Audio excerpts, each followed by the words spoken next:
شروع اللہ کے نام سے جو بڑا مہربان اور نہایت رحم کرنے والا ہے۔ اگر آپ دن بھر بے چین رہتے ہیں تو حضور اکرم صلی اللہ علیہ وآلہ وسلم کی بتائی گئی یہ دعا پڑھیں۔ دوستو، اس ویڈیو میں آگے بڑھنے سے پہلے اگر آپ لوگوں نے ابھی تک ہمارے یوٹیوب چینل عورت ہب کو سبسکرائب نہیں کیا تو اس چینل کو سبسکرائب کر لیں اور ساتھ ہی لگے بیل آئیکن کو بھی پریس کر دیں تاکہ تواتر کے ساتھ ہماری ویڈیوز آپ تک پہنچتی رہیں۔ دوستو، بے چینی بھی ایک بڑا روگ بن چکی ہے۔ کسی کو رزق میں فراوانی کے باوجود بے چینی ہے اور تسکین قلب نہیں۔ کوئی بچوں کے مستقبل سے خوف کھاتا ہے اور بے چین رہتا ہے۔ دیکھا جائے تو بے چینی کا مطلب ہے کہ انسان کو تسکین قلب میسر نہیں۔ تسکین قلب ایک نعمت ہے اور رحمت ہے، لیکن جب یہی انسان کو میسر نہ آئے تو ایسے جینے میں کوئی لطف نہیں رہتا۔ تسکین قلب کے لیے اور بے چینی کو ختم کرنے کے لیے رسالت مآب حضور اکرم صلی اللہ علیہ وآلہ وسلم نے ایک دعا تعلیم فرمائی ہے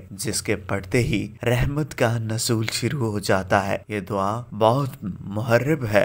جو بھی پریشان ہو اللہ تعالیٰ پر کامل بھروسے کے ساتھ پڑھیں، انشاءاللہ فائدہ ہوگا۔ اللہم رحمتک ارجو فلا تکنی الی نفس ترفقت عینا واصلح لشانی کالہ لا الہ الا انت۔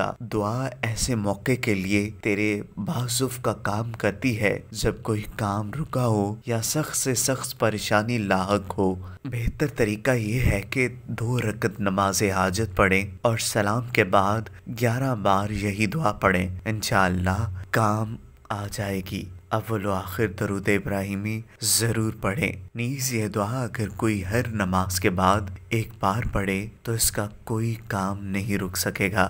دوستو، اگر آپ کو یہ ویڈیو پسند آئی ہو تو اس ویڈیو کو لائک کریں، کمنٹ کریں اور ہاں، جاتے جاتے ہمارے یوٹیوب چینل عورت ہب کو سبسکرائب کرنا مت بھولیے گا۔